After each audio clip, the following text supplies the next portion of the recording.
comenzar a ver un tema de doctrina básico, muy importante, que es la resurrección de los muertos. Es un tema un poco extenso y va a estar dividido probablemente en dos, si no es que hasta en tres sesiones. El día de hoy yo voy a comenzar. Y bueno, como les decía, es un tema muy importante. Es una de las doctrinas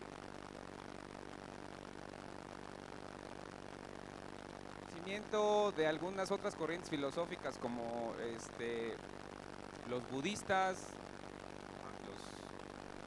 los musulmanes. En ninguna de estas corrientes se menciona, yo no sé mucho de las bases, los fundamentos, en qué se basan y demás, pero en ninguna se menciona o se habla que una persona vuelve a vivir siendo la misma persona, ¿no? Sabemos que hay creencias como la reencarnación, que habla de volver a ser otra cosa, otra persona, un animal o incluso un objeto inanimado, ¿no? Pero no se vuelve a ser la misma persona. Contrario a lo que algunas personas piensan o muchos piensan, es sumamente importante conocer la verdad acerca de la doctrina de la resurrección de los muertos, porque como les mencioné al principio, esta es un fundamento clave de nuestra fe.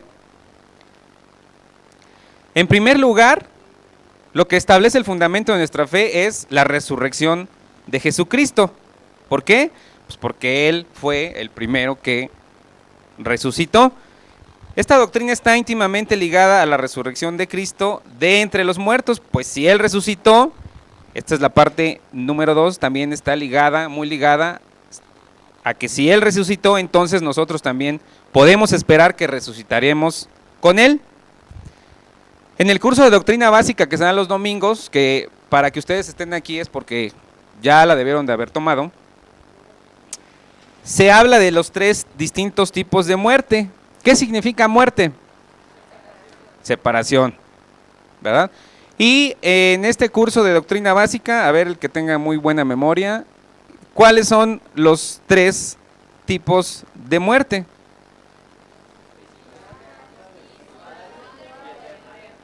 La muerte física, física, espiritual y eterna. La muerte física, pues es obviamente la muerte de nuestro cuerpo. ¿Cuál sería la muerte espiritual?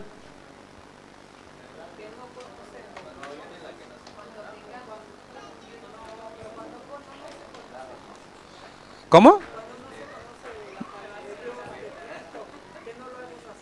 No. Es cuando venimos nosotros a cometer ahora sí que venimos nosotros no. Cometemos nuestro primer pecado y en ese momento estamos muertos espiritualmente, separados de Dios a causa de nuestro pecado y necesitamos un Salvador, exactamente, ¿verdad? ¿Y cuál sería la muerte eterna?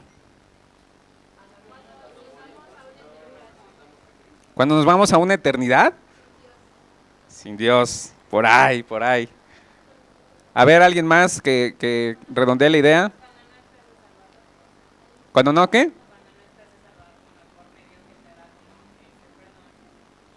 Ok. La muerte eterna, cuando morimos físicamente sin haber creído en Cristo. Jesucristo es la primicia de la resurrección, pero también es muy importante mencionar que Jesús experimentó los 3 tipos de muerte para poder salvarnos. Tuvo que morir en estas 3 acepciones. Murió físicamente en la cruz. También si me pueden ayudar, porque esto se supone que ya todos somos bien duchos en estos temas. ¿Cuándo muere espiritualmente?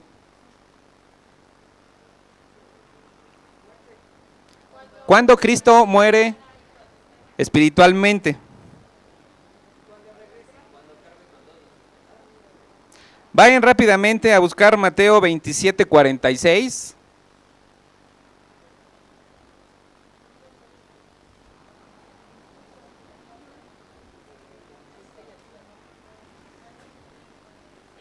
Mateo 27, versículo 46.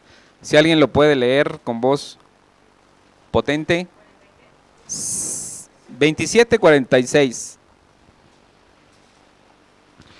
Cerca de la hora novena, Jesús clamó a gran voz diciendo, Elí, Elí, lama sabactaní, esto es, Dios mío, ¿por qué me has desamparado? ¿Ok? En ese momento, Cristo está sin Dios, porque Dios lo deja solo ahí en la cruz. En ese momento, Cristo muere espiritualmente, porque la muerte espiritual es cuando estamos alejados, cuando nos separamos de Dios, cuando cometemos el pecado, y en ese momento Jesús viene a cargar con todo el pecado de la humanidad. Y Dios, por eso mismo, Dios se aparta de él. Y ¿cuándo fue cuando Jesús experimentó la muerte eterna? ¿Qué? Ok, fue cuando bajó al infierno. ¿Por qué?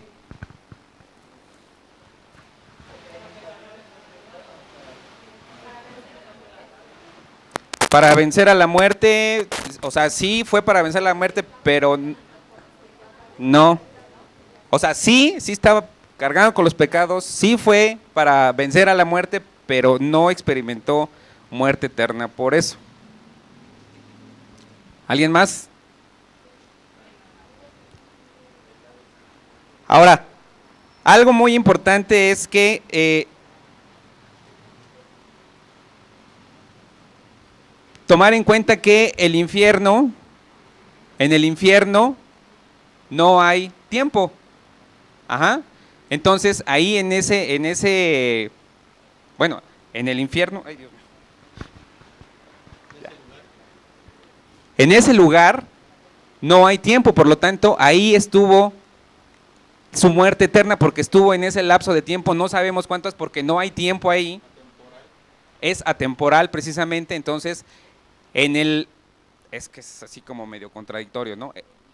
Ajá, en ese tiempo que para nosotros fueron 3 días, para Cristo no sabemos qué es y no lo podemos entender porque nosotros siempre estamos sujetos a lapsos de tiempo, todo lo entendemos en cuestiones de tiempo, no en cuestiones de eternidad. Entonces, si fue un momento, si fueron 3 días, si fueron mucho más tiempo, no lo sabemos, pero sí experimentó ahí, cuando bajó al infierno, la muerte eterna, porque en el infierno es atemporal, no hay tiempo, por lo tanto, ahí se considera que fue esa muerte eterna. Obviamente, él estaba pagando por el pecado de toda la humanidad en esa condición fuera del tiempo.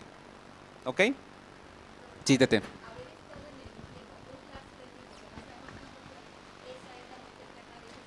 Pero, sí, pero… Repite lo que dijo, nada más para que sepa. A ver, otra vez, Tete. Que al haber estado Jesús, ese lapso de tiempo que no sabemos cuánto realmente fue, en el infierno, eso representa la muerte eterna. ¿Cuenta? Sí, Cuenta como muerte eterna. Ok, gracias. ¿Y ese tiempo atemporal que estuvo ahí fue el suficiente o sea, fue el necesario para cumplir con ese? No es por tiempo, es por experiencia. Ah, ok.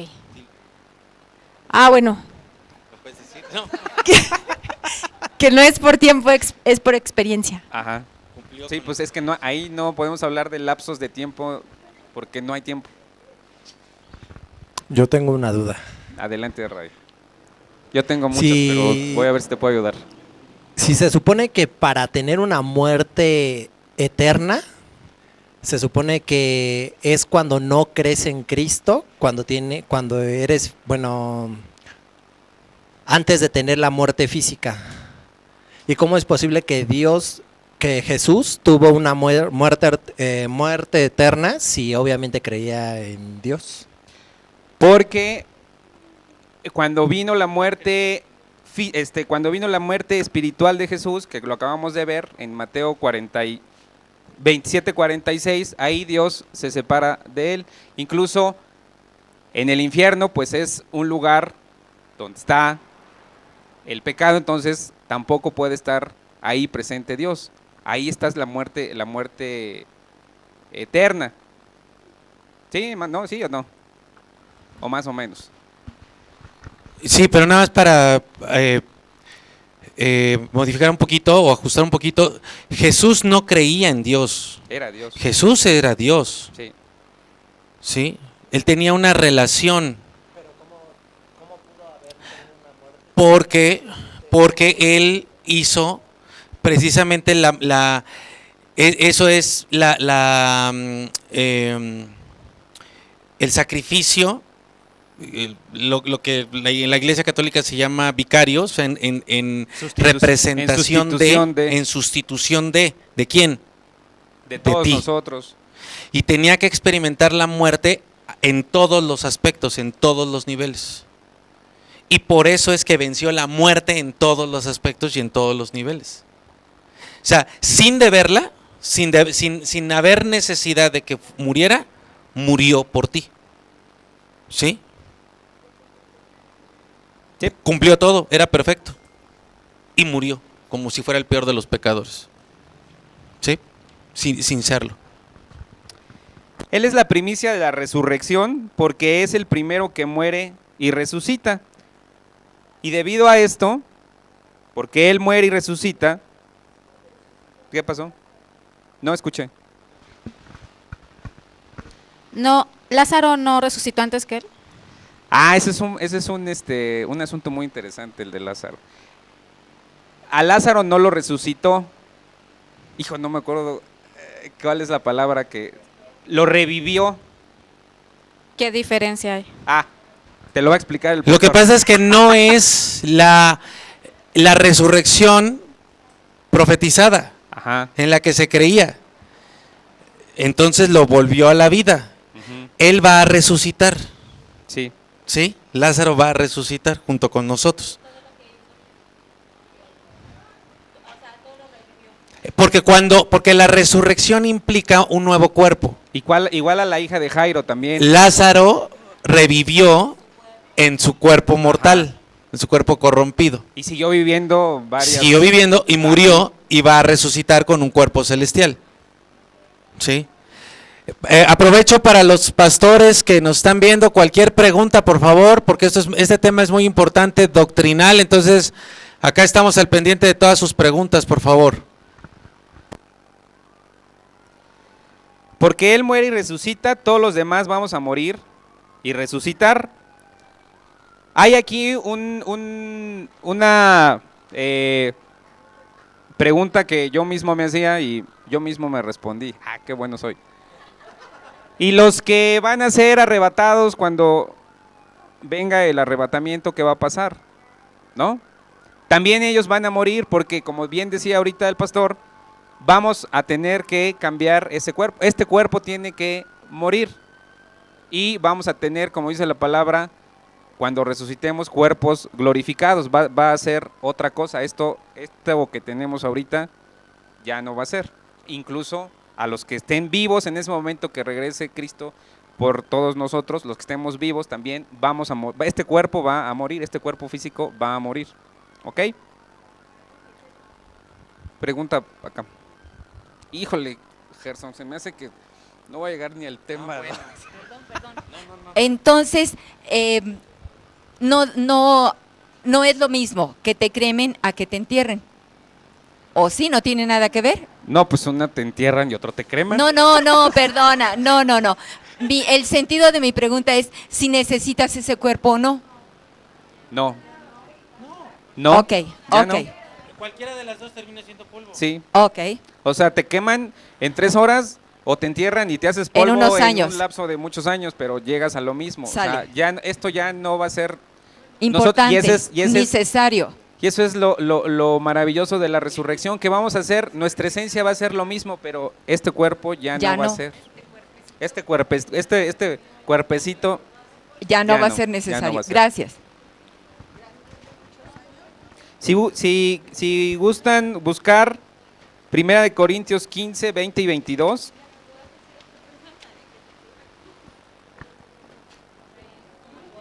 Y levantan. Primera de Corintios 15, 20, 22. Este texto es el texto central de lo que estamos hablando, que es la resurrección. Primera de Corintios 15, 20 al 22. Si lo tienen ya, levanten la mano para saber. Paz, si le pasas el micrófono a Daniel.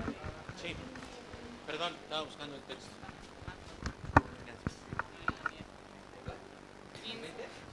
Del 20 al 22. Dice, mas ahora Cristo ha resucitado de los muertos, primicias de los que durmieron es hecho. Porque por cuanto la muerte entró por un hombre, también por un hombre la resurrección de los muertos. Porque así como en Adán todos mueren, también en Cristo todos serán vivificados. Ok. Aquí, pues habla de los que durmieron. Obviamente, pues estamos... ¿A alguien no le queda claro de qué está hablando el apóstol Pablo? ¿No? ¿No te queda claro, Daniel? Ah, está hablando pues de los que se murieron, ¿no? Está utilizando un eufemismo. Que todos saben ya que es un eufemismo, ¿verdad? ¿Sí? Un eufemismo es un recurso del lenguaje que nos ayuda a suavizar una idea que por algún convencionalismo social puede sonar un tanto agresiva. Por ejemplo, voy al trono. Voy a cubrirme los pies, exactamente. Entonces, es una manera bonita de decir algo que convencionalmente puede sonar gacho, ¿no? Puede sonar feo, ese es un eufemismo. Y aquí Pablo, bueno, el lenguaje mexicano está atascado de eufemismo, ¿no? Entonces aquí podríamos decir a la mexicana que mas ahora Cristo ha resucitado de los muertos, primicias de los que estiraron las patas, colgaron los tenis, felparon, chuparon faros, ¿entregaron qué? Se nos adelantaron, ¿no? Colgaron los tenis, entregaron el equipo, exactamente. Porque Jesús resucita, nosotros también tenemos la esperanza de resucitar. No podemos aspirar a la vida eterna si no es por la resurrección de los muertos. Por esto, esta doctrina es central, básica y muy importante para nosotros los cristianos. Cuando se refiere aquí, creo que es en el versículo 22, a que, porque así como en Adán todos mueren, estamos hablando de qué tipo de muerte, en este caso con Adán. Espiritual, ¿por qué? Porque dice la palabra que por un hombre entró el pecado al mundo, ¿no? ¿Cómo? Sí, bueno, sí, porque a partir de ahí el castigo por esa desobediencia fue que iban a morir también físicamente, ¿no? Y dice que así como en Adán todos mueren, también en Cristo todos serán vivificados. Perdón, ahí hay un ajuste importante. La muerte física no es un castigo. Ok. Sí es consecuencia de la maldad, pero Dios la estableció Para como límite de la maldad. Okay. E incluso para misericordia de cada uno de nosotros. Como un límite de vida para que la maldad no fuera eterna. De hecho lo dice, no viva el hombre conociendo el mal para siempre, ¿no? Siempre. Porque si así, con los años que vivimos, se pone esto de terror, para siempre estaría horrible. Entonces la muerte física no es realmente la muerte a la que se refiere Pablo. Se está refiriendo a la muerte espiritual. Porque la muerte física no es un castigo. ¿Sí? ¿Estamos claros? Sí. Dice, todos serán vivificados. Se refiere el apóstol Pablo a que todos vivirán para siempre. O sea, para que sean vivificados, pues tenemos que morir, este cuerpo tiene que morir. Pero, o sea, todos serán vivificados, pero debemos de entender también las tres acepciones de muerte, ¿ok? Muerte no es una pérdida de conciencia. Tampoco es un sueño eterno. O tampoco es que vamos a dejar de existir. El ser humano es inmortal, ¿no? ¿A qué se refiere con ser inmortal?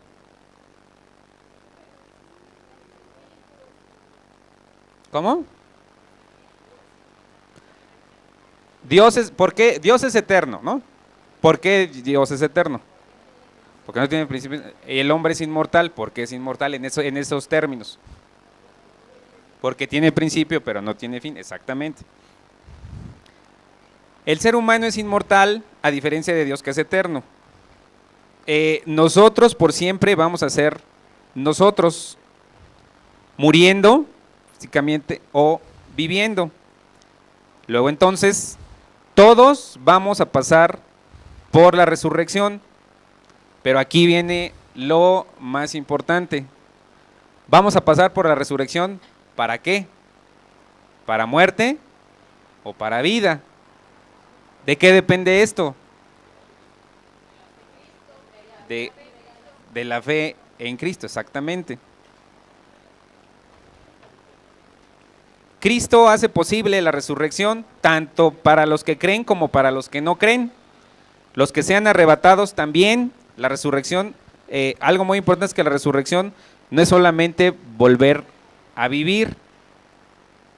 Y ahorita vamos a ir viendo a qué me refiero con esto. Algo muy importante que nos debe de quedar muy claro es que la resurrección no es la salvación. La resurrección no es la salvación. El ser vivificado se refiere al recobro de conciencia para toda la humanidad. Va a haber un lapso ahí entre que estamos un momento vivos, vamos a morir, no se sabe qué va a pasar y de repente vamos a tomar otra vez conciencia de nosotros, que somos nosotros mismos, pero ahí ya sí va a ser con un cuerpo glorificado, ya hemos pasado por la resurrección y ahí sí va a ser ya para siempre.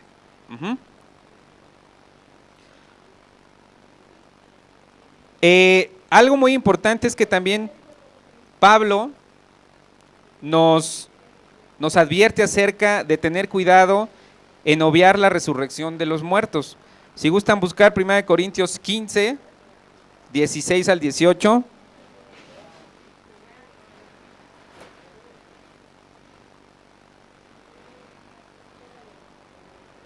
Y levanten la mano para saber que ya. 1 Corintios 15, 16 al 18.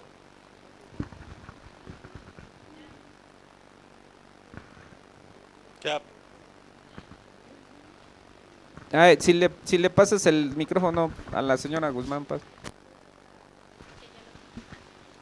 fuerte y claro.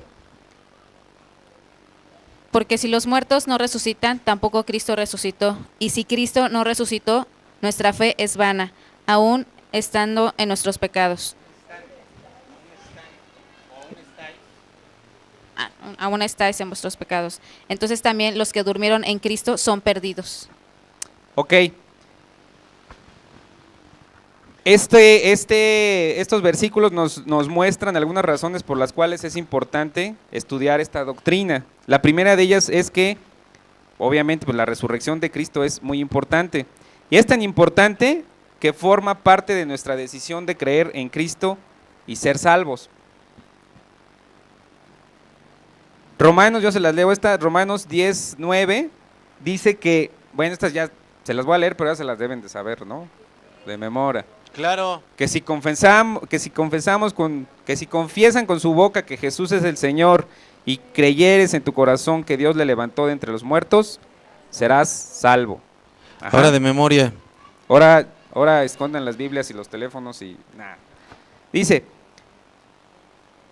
para ser salvos se necesita fe, o sea, creer y también declarar acerca de la resurrección de Cristo, ¿no? Hay que confesar con nuestra boca que Jesús es nuestro Señor, pero también creer en nuestro corazón que Dios le levantó de entre los muertos, que lo resucitó, que Él resucitó. Y si hacemos esto, vamos a ser salvos. Dice, la importancia es tanta que nuestra fe en la resurrección de Jesús por el poder de Dios nos hace salvos. Por lo que decía Pablo anteriormente, en lo que les dije, lo que vimos en 1 Corintios 15, del 16 al 18, lo que nos leyó la señora Guzmán. Pablo dice, si yo no creo que Jesucristo venció el poder de la muerte, quiere decir que hay algo más poderoso que Jesucristo, ¿no? ¿Sí o no? Y la muerte, ¿qué es la muerte?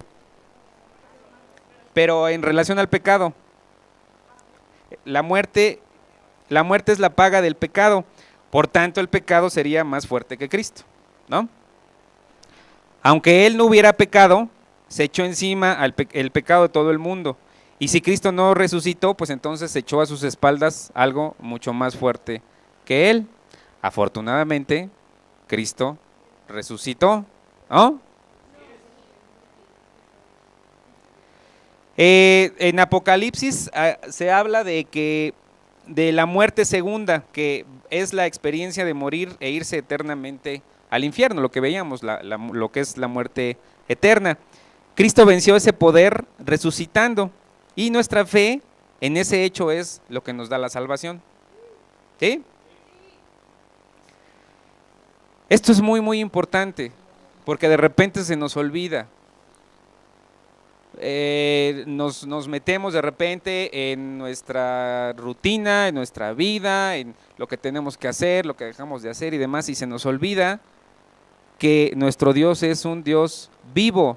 Cristo vive hoy, Cristo vive hoy, y es el fundamento de nuestra fe. Es una de las declaraciones más constantes que debemos estar generando como tema de adoración. Ajá. Y no solamente los domingos que nos dirigen acá los chicos de la alabanza. Y bueno, de hecho debería de ser el tema principal de la adoración, ¿no? Cristo vive hoy. Cristo vive hoy, aquí, hoy, en este momento. Y esto va a marcar una gran diferencia entre nuestra fe y la fe de cualquier otra religión o corriente filosófica, ¿no? Es lo que les decía al principio. Nadie, ninguna de estas corrientes habla de que alguien vuelva a nacer o resucite o siendo la misma persona. Cristo está vivo el día de hoy y es verdadero. Es una declaratoria de adoración, de reconocimiento y alabanza que debe ser expresada constantemente por su iglesia.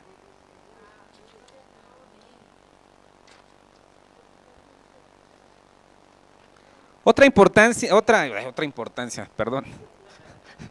Otro punto muy importante en relación a otra de las razones por las cuales es importante estudiar la doctrina de la resurrección es la esperanza del cristiano. Si gustan ir a Romanos capítulo 8,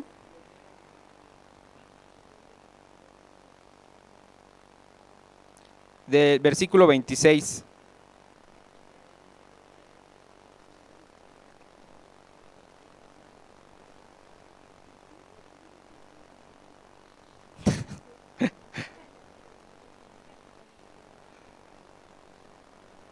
A ver, Lupita, léeme Romanos 8:26.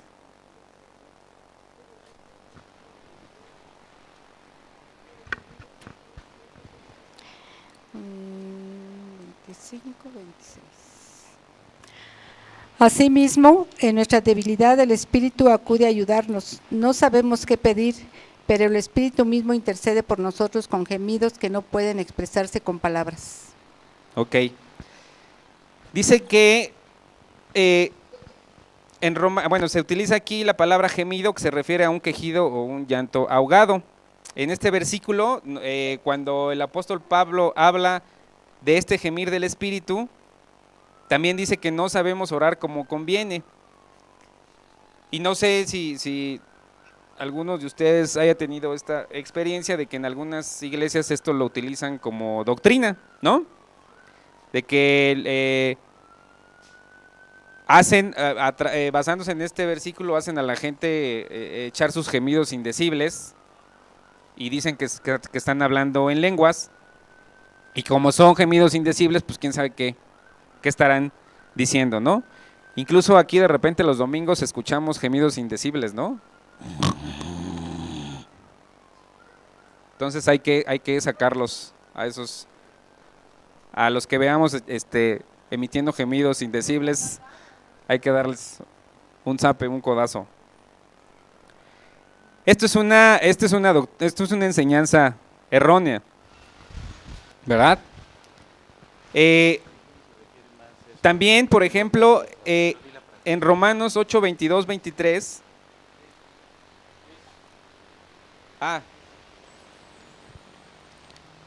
En Romanos 8:26, eso que dice que no sabemos pedir como conviene, y el Espíritu Santo nos ayuda, es porque pedimos más por nuestras sueños, o sea, más por nosotros mismos que por lo que realmente nos conviene, que es estar en el amor de Cristo. O sea, no se refiere a eso, vamos. O sea, yo podría orar que me diera mi casa, que me diera mi coche, que me diera un trabajo y todo eso. Pero más me enfoco en mí que en lo que realmente debe de ser, que es, Señor, en tus manos estoy y lo que hoy suceda voy a hacer contigo. Y, ¿sí me entiendes? O sea, ¿no se refiere a eso? ¿O cómo es orar como conviene? Yo creo que no está mal pedir por nuestras necesidades, pero muchas veces lo que se hace o lo que hacemos de manera personal es, pues, no escuchar al Espíritu Santo qué es lo que está demandando o quiere en ese momento de nosotros. ¿Por qué? Bueno, hay varias situaciones detrás. Una, pues nuestra relación con Dios no es lo que debería de ser, por eso pues pasamos de noche al tratar de escuchar esa guía que nos va a decir, como dice aquí, que va a interceder por nosotros. ¿Y cómo va a interceder por nosotros? Pues nos va a hablar y decir, y por aquí es, por acá es, por acá no es. Pero si estamos en una relación, si no estamos en una relación con Dios adecuada, pues no vamos a escuchar nosotros esa guía, esa instrucción de parte del Espíritu Santo. Por lo tanto, no vamos a saber qué orar, como dice Pablo, lo que nos conviene, porque el Espíritu Santo, a final de cuentas, lo que nos va a hacer orar o pedir o hacer, van a ser cosas que van a ser para nuestro beneficio. Yo creo que va por ahí esta situación. Digo, no está mal pedir por nuestros sueños, por nuestros anhelos, incluso pues aquí se nos inculca o se los anima a hacer eso, ¿no? O sea, vayan, pidan, o sea, somos príncipes, bueno, yo no, son princesas de Dios, o sea, compórtense como tal y la bendición va a ser de esa magnitud también, pero pues no, exactamente no sabemos cómo pedir eso porque no estamos en una relación adecuada con Dios y no escuchamos al Espíritu Santo. ¿Qué pasa? Hay un ejemplo, porque incluso la petición personal podríamos no hacerla o no sabríamos incluso cómo pedir para nosotros mismos. Un ejemplo de esto, ahorita estamos trabajando con las parejas en prematrimonial, una lista de lo que quieren de su cónyuge y resulta que no saben lo que quieren. ¿Verdad? Ya van a avanzar. Pero la primera experiencia es no saben ni siquiera lo que quieren.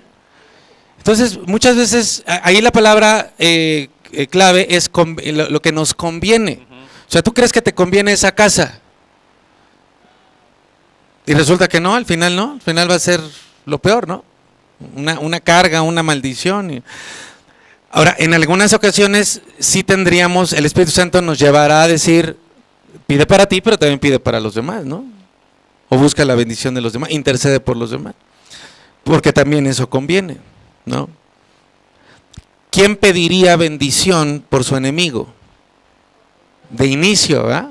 Eso es algo que el Espíritu sí, Santo cómo no. produce, ¿sí? Y eso nos conviene, pedir bendición por nuestro enemigo. Pero en términos lógicos, pues nadie lo haría, ¿no? En este mismo sentido del gemido del Espíritu, también hay otra referencia en Romanos 8, 22, 23, que dice, porque sabemos que toda la creación gime a una, y a una está con dolores de parto hasta ahora.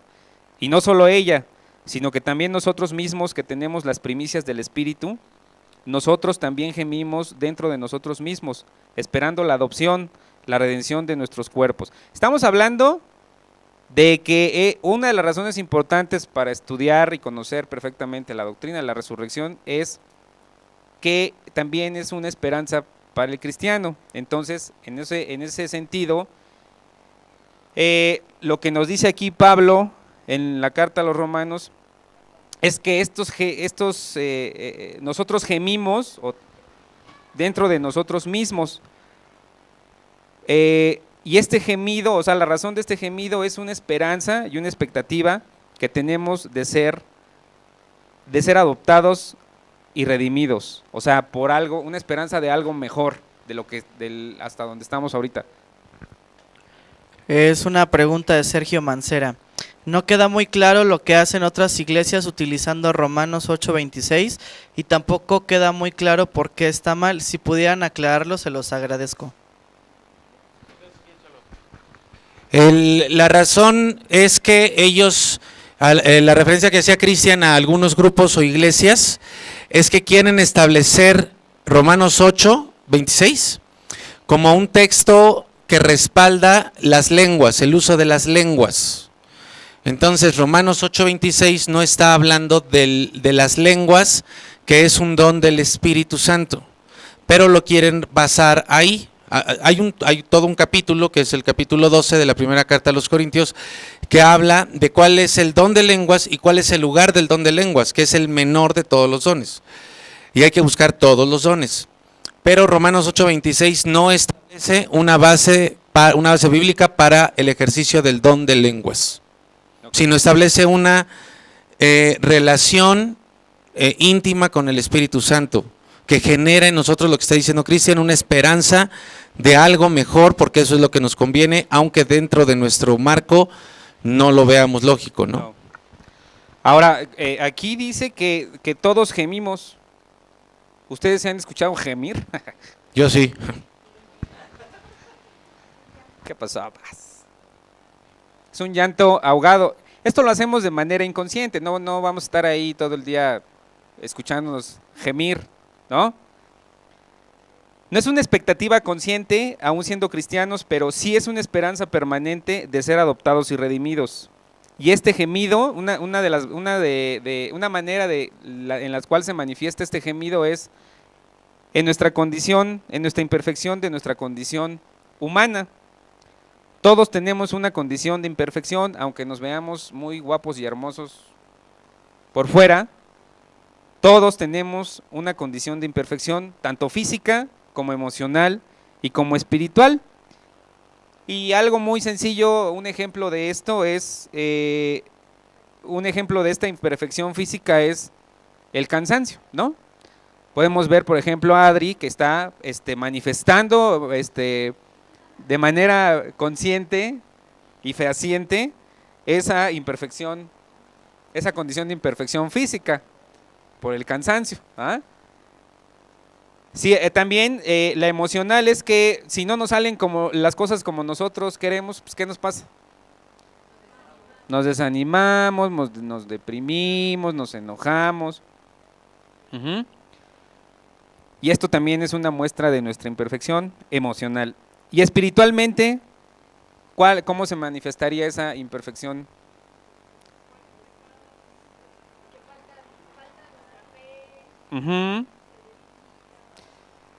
Nos desanimamos también, dejamos de venir a la iglesia, ya no oramos, y como bien decía Cristi, entonces empezamos a otra vez a caer en pecados que ya habían estado erradicados de nuestra vida, volvemos a lo mismo que hacíamos antes, ¿no? Esos son ejemplos de que tenemos una condición de imperfección en estos tres niveles. Por eso, nuestra condición humana está constantemente gimiendo por una condición mejor, una condición de perfección. Lo que el ser humano quiere en cada una de sus células, lo que quiere de su cuerpo está clamando. Porque, a ver, las mujeres, pregunta para las mujeres, ¿cómo cuánto se gastan al año en cremas para quitar arrugas, en tabletas antioxidantes para retrasar el envejecimiento? Dice Cristi que nada aún. ¿Ah? O sea, la industria farmacéutica, gran parte de la industria farmacéutica está enfocada a producir productos que retrasen el envejecimiento, ¿no? Cremas, antioxidantes y vitaminas y no sé qué tantas cosas más. ¿Por qué? Pues porque lo que queremos es no morir, porque al final de cuentas, hoy estaba platicando con un amigo de los cumpleaños y no sé qué, y que yo cuando cumpleaños y que me voy a celebrar y que es una celebración de la vida, no sé si creas en Dios o en la vida, pero hay que ir a agradecer, pero después se calla y dice, bueno, aunque echándole cuentas, ya no se sabe si es un año más o un año menos, ¿no? O sea, día a día vamos muriendo. Bueno, nosotros los cristianos, como dice el Paz aquí, cada año nos vamos a poner más jóvenes, ¿verdad? Entonces, cada célula de nuestro cuerpo está clamando por no morir, cada parte de nuestra alma está clamando por no morir, cada parte de nuestro espíritu está clamando por no morir. Esto es la vida perfecta donde no va a haber dolor ni muerte. Sí, ¿verdad? Amén. Ahora, esta vida perfecta a la cual aspiramos y en la cual tenemos puesta nuestra esperanza, viene por medio de la adopción y por la redención. ¿Qué es la redención?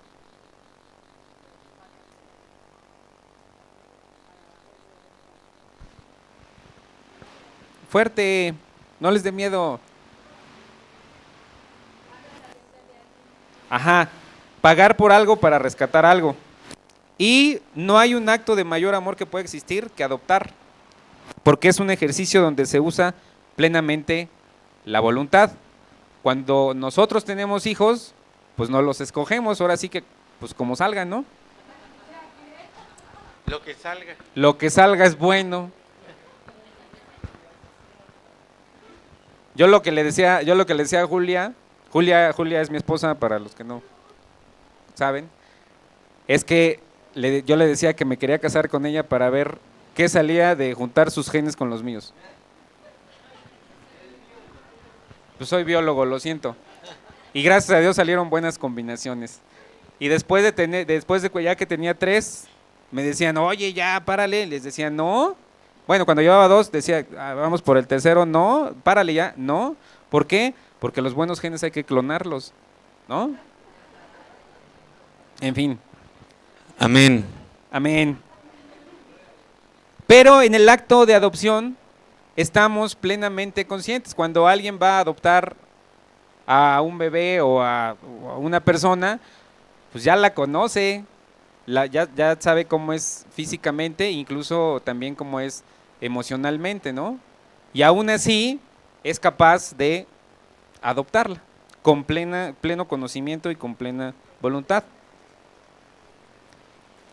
Ahora bien, ay,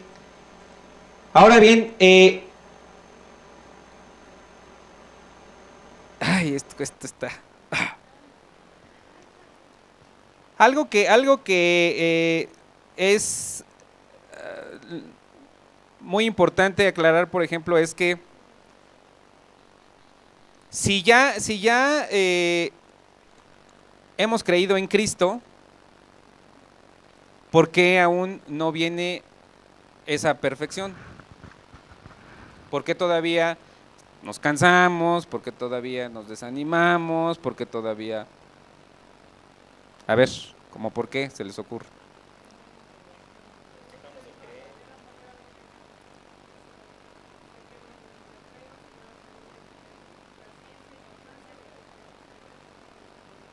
pues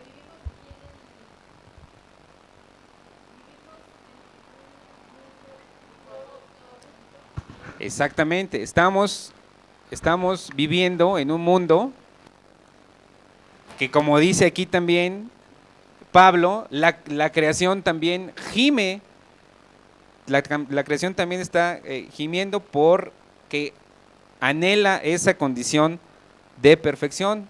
Ahorita está en una condición de imperfección y le duele, por lo tanto, toda la creación gime. Pero lo que les decía también, lo que les estaba preguntando de que por qué, si ya hemos creído, por qué todavía no viene ese estado de perfección. Y la escatología nos puede ayudar a entender esto. ¿Alguien recuerda qué es la escatología? Eso, Cristi, ya te ganaste 2 estrellitas. La escatología es el estudio de los últimos tiempos.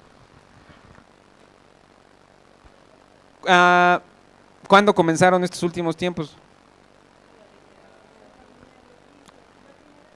Cuando vino por primera vez Cristo. ¿Y cuándo se van a terminar? Cuando regrese en la segunda venida.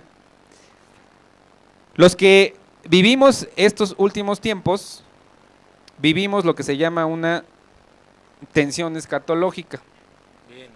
¿No? Sí. Es una palabra dominguera. Tienes una... cuando les digan, estás en una tensión escatológica, no es una ofensa. Es la realidad. La tensión escatológica se refiere a que estamos viviendo un ya, pero también al mismo tiempo un todavía no. Esto es que ya vemos el cumplimiento de sus promesas, pero no del todo, no todas. ¿Ok? ¿Ya somos adoptados? Sí. Sí. ¿Totalmente? ¿Totalmente adoptados? ¿Totalmente adoptados?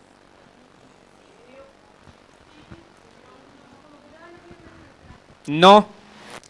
Somos hijos de Dios, pero nos siguen doliendo nuestras 3 partes. O sea, las que les dije, la emocional, no. O sea, la emocional. ¿Cuáles partes nos duelen? La física, la emocional y la espiritual. Esas 3 partes me refería. ¿Ok? Falta que seamos adoptados totalmente. Por eso seguimos gimiendo, por eso la creación sigue gimiendo, porque estamos esperando a que se cumpla esto y ya no nos duela nada y que ya no muramos, es decir, que venga la resurrección y que tengamos cuerpos glorificados donde ya no va a haber muerte, ya no va a haber dolor, y pues entonces ahora sí vamos a estar completa y totalmente adoptados. Sí, Cristi.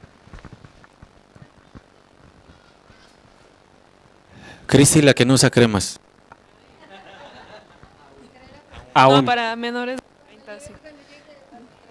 No, sí uso, pero para juventud. No es cierto. ¿Cómo aplica eso de Romanos 8:22 para los animales y así? O sea, la creación, que no somos los seres humanos. Eso de que la creación gime, ¿cómo aplica para el resto de la creación? O sea, ¿qué pasa ahí? ¿Cómo es que, o sea, obviamente no gimen literalmente, pero sí, a causa de tanta maldad y corrupción, pues ya no es lo mismo que antes. Entonces, pues, ¿cómo es? A ver, te voy a decir 2 cosas y si no, que el pastor me corrija, me asesore. Vamos a partir del hecho de que antes de que viniera el pecado al mundo a través de Adán, cómo era la condición de la tierra, de la creación. Era perfecta. Entonces, como estamos ahorita, a pesar de que hay paisajes maravillosos y cosas maravillosas y demás, no es comparable como estaba hecha la creación en esa perfección. Entonces, la creación gime por llegar a esa condición en la que se encontraba de perfección antes. 2, de los animales, pues la creación misma, incluso el ser humano, O sea, somos de lo más detestable como seres humanos en la forma en que tratamos a los animales. Entonces, a causa de nosotros mismos, pues esa parte de la creación, los animales, pues gime porque pues, ya también quiere llegar a ese estado de perfección, ¿no?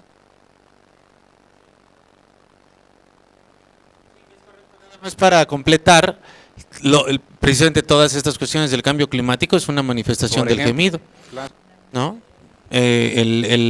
Las reacciones que está teniendo la Tierra, pues es parte de ese gemido. ¿Sí, Cristi? Por ejemplo, perdón, para terminar.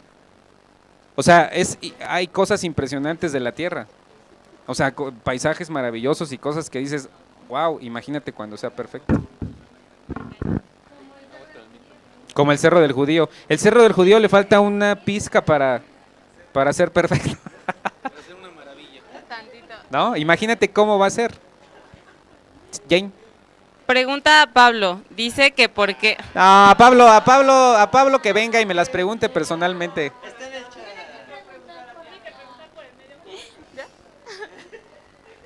Venga, Jane. Ya sé, pero es que no era una duda mía, o sea, la verdad.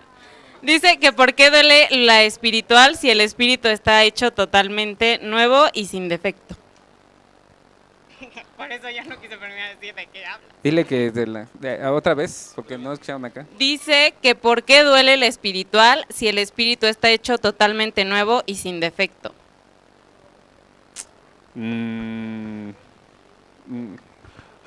Adelante. Bueno, no, es que el punto no es que duela, Ajá. sino que gime. Gime. Entonces, ahora ahí Pablo no está confundiendo el término gemir con dolor. Y no es que duela necesariamente. Entonces, Sino una manifestación de un de esa imperfección espiritual es la incredulidad, como creo que se mencionó. O sea, y el punto aquí O el es desánimo. la esperanza. O sea, ¿por qué se da este gemido? Porque esperamos algo mejor. Tanto física, como emocional, como espiritualmente. Ojalá sí haya quedado respondido. ¿Algo más? ¿No? Bien. Obviamente en todo esto hay una esperanza. Pablo nos habla en Corintios de la fe, la esperanza y el amor, ¿no? Pero una vez que se acaben los últimos tiempos, es decir, cuando Cristo venga otra vez, ya no necesitaremos ni fe ni esperanza. ¿Por qué? ¿En qué tenemos fe ahorita? En lo que estamos esperando. ¿Qué esperamos? A que Cristo venga, ¿no? A que resucitemos, los que estemos muertos y los que sean arrebatados también, que sean transformados, como dice la palabra. Pero ya cuando estemos con Cristo, pues ya no vamos a necesitar ni fe, porque lo vamos a ver cara a cara, ni esperanza, porque ya está ahí, lo que esperamos ya está ahí, ya no necesitamos esperanza, y dice que solamente quedará el amor. La fe es la que nos ayuda a esperar algo mejor, pero cuando ya esté todo resuelto, cuando estemos con Cristo, no vamos a necesitar fe, ya no vamos a esperar nada en el sentido de esperar algo mejor, porque el estar con Cristo es lo mejor, ya no hay nada mejor. ¿Ok? No la tengo. La de la fe, la esperanza. 3.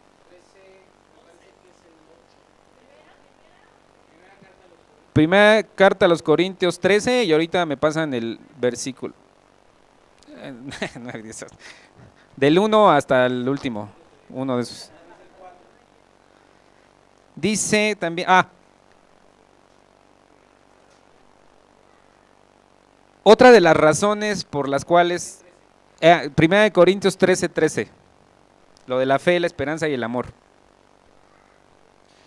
Otra de las razones por las que hay que estudiar la doctrina de la resurrección es que la resurrección es la meta de la vida cristiana. Filipenses 3:11 dice, si en alguna manera llegase a la resurrección de entre los muertos. Aquí el apóstol Pablo nos revela su meta. ¿Cuál es su meta como cristiano? ¿Qué? No te escucho, Cristo. Pero la vida eterna, ¿cómo lo vas a alcanzar? La resurrección.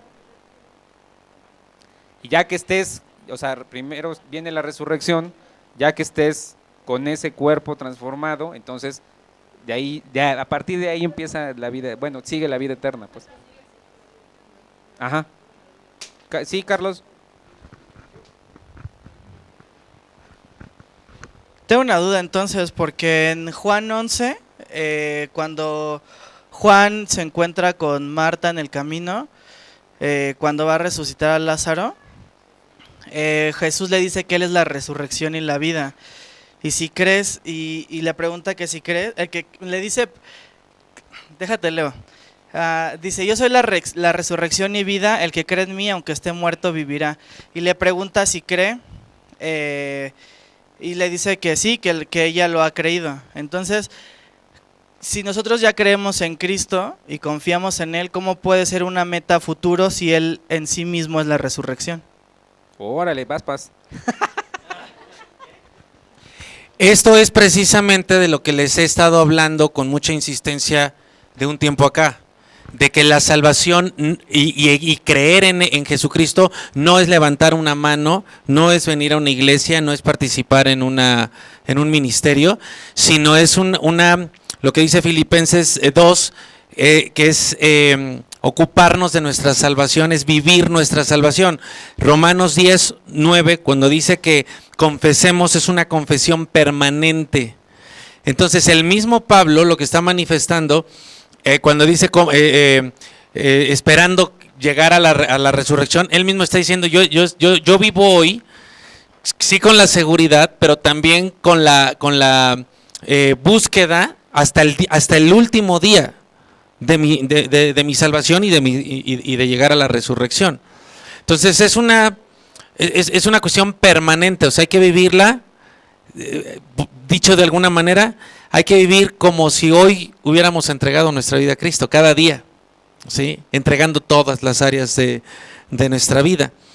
Además, en Juan, la pregunta de Marta, ¿es de Marta? Jesús la trata también desde una creencia, desde un aspecto teológico o de creencia judía. Porque por ahí están hablando de la resurrección de los muertos, de las dos posiciones que había de los saduceos y de los fariseos. Entonces ella también está confundida, está pensando en eso, y él está hablando de lo que va a suceder en cuanto a cómo se obtiene la resurrección, que es a través de él, porque él es la resurrección y la vida. Pero la otra parte, eso es en cuanto al tema teológico, pero la otra parte y la más importante es precisamente eso. ¿Tú cómo tienes, cuál es que eso sería uno de los grandes engaños, cuál es la certeza que tú tienes de que eres salvo? Y yo por eso constantemente les estoy diciendo lo que la palabra de Dios dice, lo que establece, para que cada uno se mida en función de eso, para saber que estamos teniendo salvación. Entonces Mateo 3.8 o 3.5 me parece, 3.8 dice que demos frutos dignos de arrepentimiento, para que nosotros podamos comprobar que efectivamente hemos nacido de nuevo. Si no hay cambio permanente en nuestras vidas, hay un problema. O sea, sí son luces de alerta para las personas. ¿Pero ese cambio permanente no lo genera el hecho de haber creído que Jesús es la resurrección? No por sí solo. No por sí solo, pero es lo que lo motivaría, ¿no? Permanente.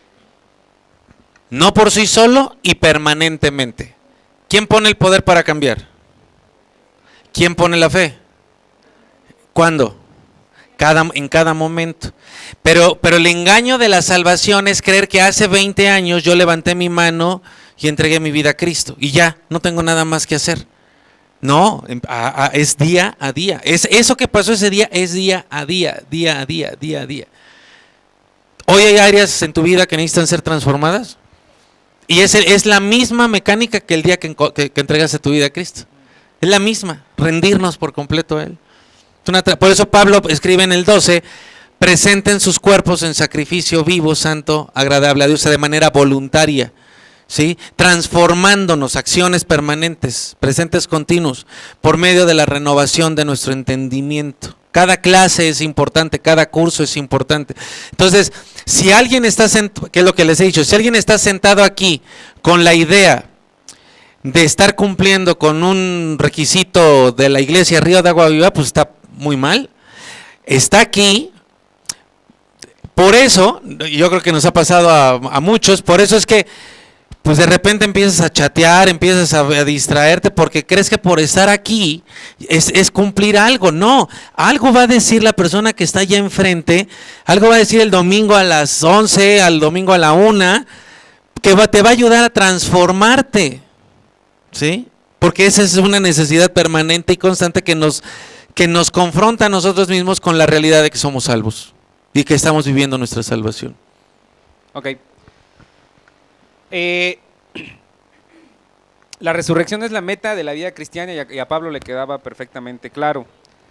Ahora, por un lado, es bueno que estemos viviendo sin la idea constante de la muerte, ¿no? Es bueno no saber cuándo nos vamos a morir, porque si no, pues estaríamos, o sea, esa no sería vida, ¿no? O sea, te vas a morir, como los juegos esos que están luego en Facebook, a veces, calcula cuánto te vas a morir. O sea, también debemos de tener, pero también es muy importante tener el conocimiento de qué se trata la muerte, ¿no?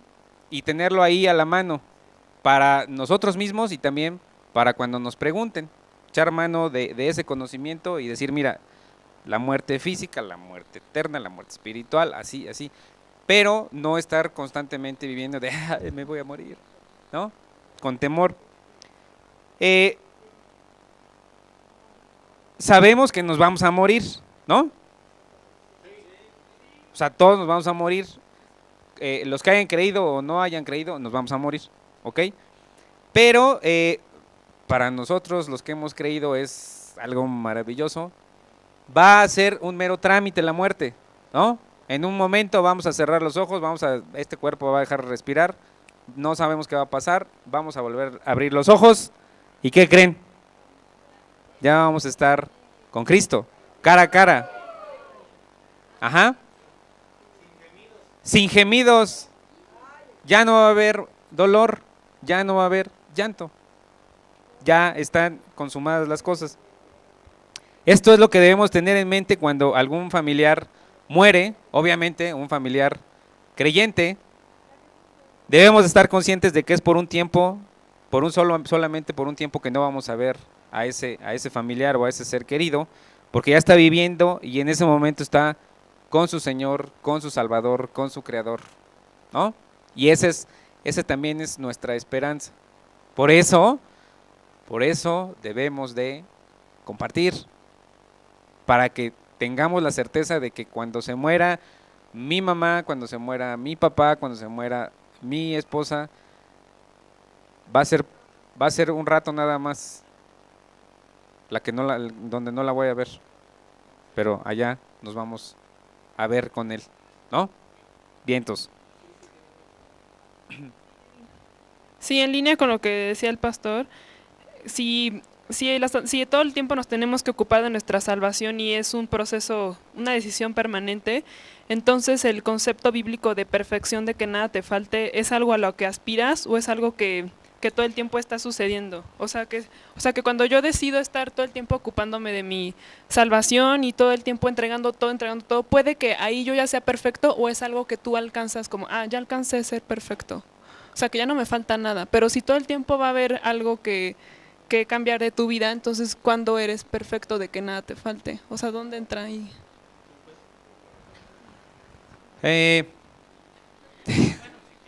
Adelante, pasa. Gerson y Moni. ¿Sí? Pues si quieres.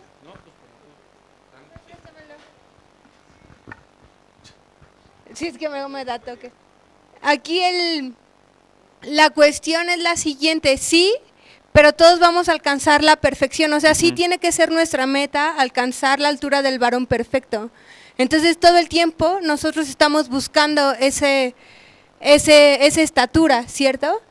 Pero no solo es ocupándonos de nuestra salvación, sino viviendo la vida conforme Cristo o como Cristo la vivió, ¿sí?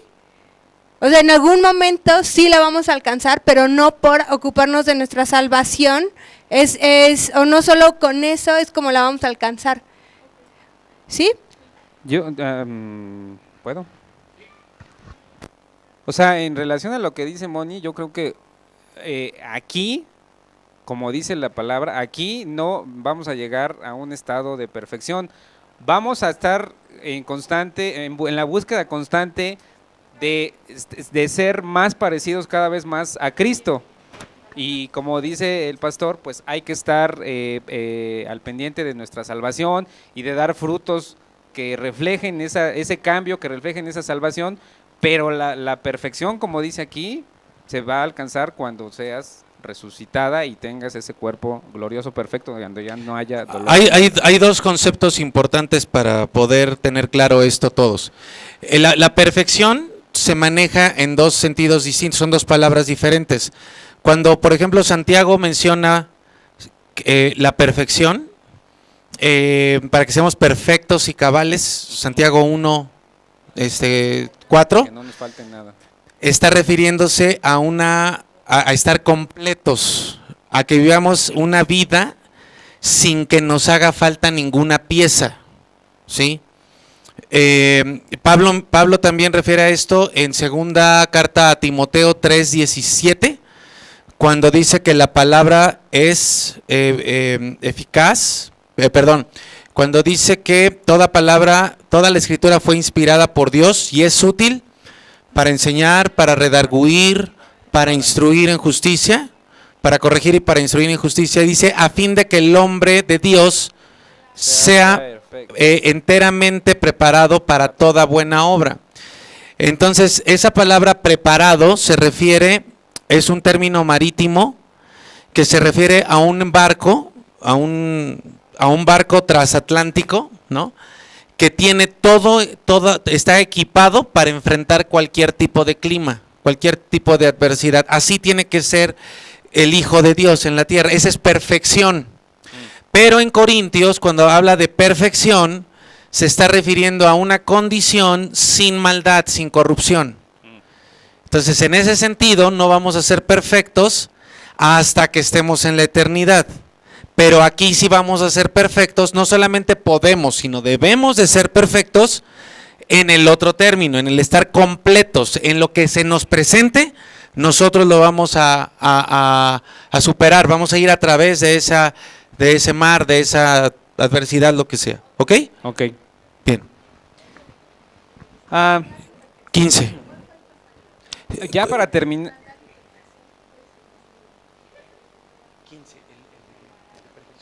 Ya para terminar mi parte,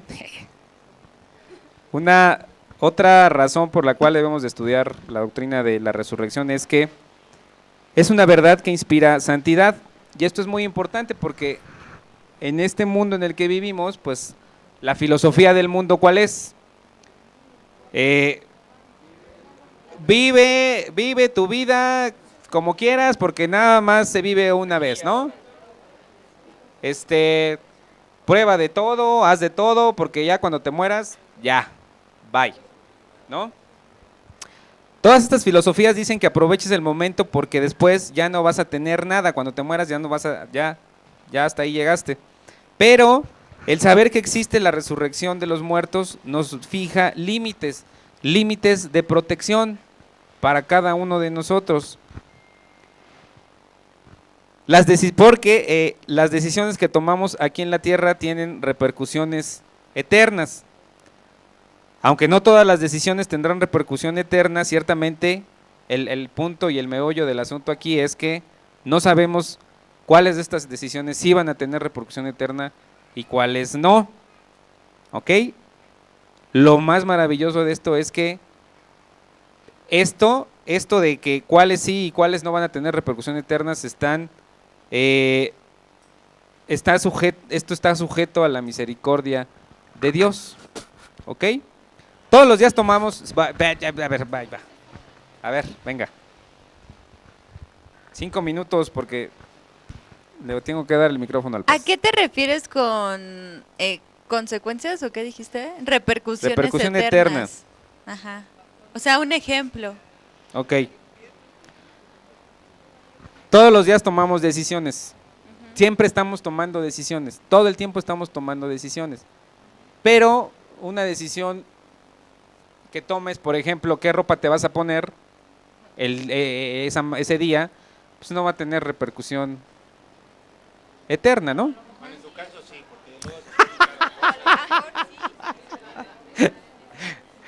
No, o sea, si te vas a poner unos pantalones azules o negros o no sé qué, pues no creo que tenga repercusión eterna. Sin embargo, si ofendes a tus padres de cierta manera, pues muy probablemente esa sí tenga repercusión eterna. Algo muy importante es que a ver, ¿vas a decir algo Pero más? a lo que voy es, o sea, por ejemplo, yo digo, bueno, no le doy la honra a mis papás, ¿no? Que no Qué es mala así. eres. Pero, o sea, un ejemplo de lo que me puede pasar en la eternidad, o sea, como que sería, porque si soy salva y me voy a ir, o sea, a la vida eterna, como que allá que puede haber de consecuencia mala. A ver.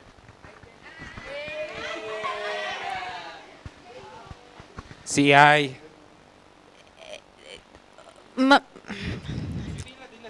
Consecuencia mala no tanto, pero por supuesto que va a haber cosas mucho mejores si haces conforme a tu propósito las cosas. Eso es lo que va a haber allá, o sea, es ¿cómo se les llama? Las de hojarasca, las de oro, ¿las qué? No, pero... Los galardones. Ajá, pero las obras, a eso me refería.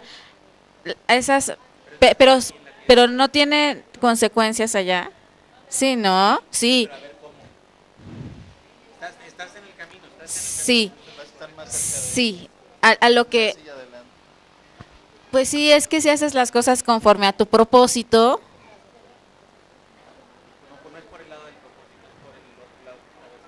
Las obras. Ok, la cuestión no es que te pase algo malo, lo que sí es que no vas a sufrir pérdida. Sí. O sea, no vas a tener, la consecuencia eterna es que no vas a tener todo lo que Dios quería que tuvieras. O sea, realmente en el cielo, lo que sí establece la Biblia, en muchos textos, es que ya en la eternidad sí va a haber distinción, sí va a haber unos más que otros. Por eso Jesús dice, háganse tesoros en el cielo, ¿sí? Donde ni hay ladrones, ni la polilla, ni la pipí corrompen. No se hagan tesoros acá, porque acá obviamente no nos llevamos nada, pero la gente vive como si se fuera a llevar algo. Sí. Entonces, sí se habla de una, no jerarquía, pero sí va a haber por distintos niveles en el cielo. Entonces tú, pues sí, como justicia, conforme a lo que hiciste acá. Entonces, sí puedes tener una pérdida eterna. Nunca vas a morirte de hambre, pero no vas a estar tan bien como pudiste haber estado. ¿Sí?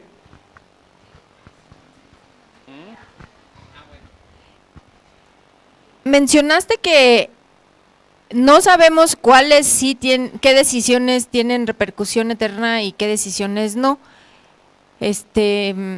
Sí lo deberíamos de saber, ¿no? En algunas es muy es obvio, como el ejemplo que le decía, que ponía a esta Selene. Otra cuestión importante es que Perdona más para eso, sí lo sabemos. ¿Y dónde lo sabemos? Pues en la palabra. Biblia, sí. La palabra es la que nos dice cuáles sí. ¿Quieres saber cuáles sí y cuáles no? Lee tu Biblia. Exacto. Bien dicho, Cristian.